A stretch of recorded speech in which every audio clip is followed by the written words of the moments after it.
షేక్ హసీనాని గద్దె దించాలనుకున్నప్పుడు ముందుగా అక్కడ తీసుకొచ్చినటువంటి ఒక ఫేక్ నేరేషన్ ఏదైతే కోర్టులో వచ్చినటువంటి ఒక తీర్పుని అడ్డం పెట్టి ముందు నడిపారు. కోర్టులో వచ్చిన తీర్పు ఏంటంటే గతంలో ఎవరైతే బంగ్లాదేశ్ ఏర్పడినప్పుడు స్వతంత్ర సమరయోధులు ఉన్నారో వాళ్ళకి స్వతంత్ర సమరయోధుల ఉద్యోగాలులో ఆప్షన్స్ అవి ఇచ్చారు వాళ్ళ బిడ్డలకి. అయితే ఇప్పుడు తరం అయిపోయింది, అది 71లో జరిగినటువంటి అంశం కాబట్టి మూడవ తరం అయిపోయింది. కాబట్టి ఇప్పుడు అట్లాంటి రిజర్వేషన్స్ ఏం లేదని హసీనా ప్రభుత్వం తేల్చి చెప్పింది, మన వాళ్ళకి ఎట్లా ఇస్తామని. కానీ ఇవ్వాలి అంటూ సుప్రీంకోర్టు తీర్పిచ్చింది.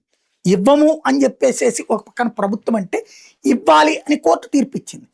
అయినా నేను ఇవ్వను అని హసీనా అవసరమైతే చట్టం చేస్తామని చెప్తే ఈలోపు లేదు దేశంలో మారిపోతోంది ఇంకేముంది మళ్ళీ రిజర్వేషన్లు తెస్తారంట అంటూ రచ్చరచ్చ చేశారు.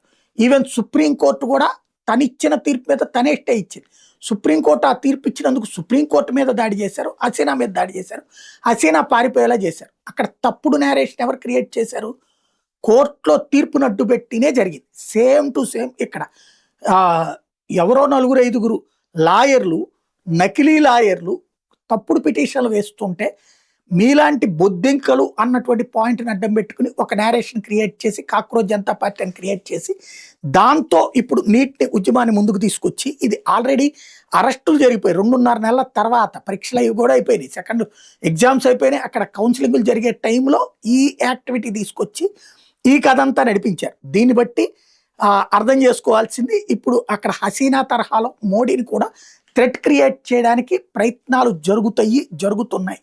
మరి ఎలా తట్టుకుంటారో చూడాల్సి ఉంది.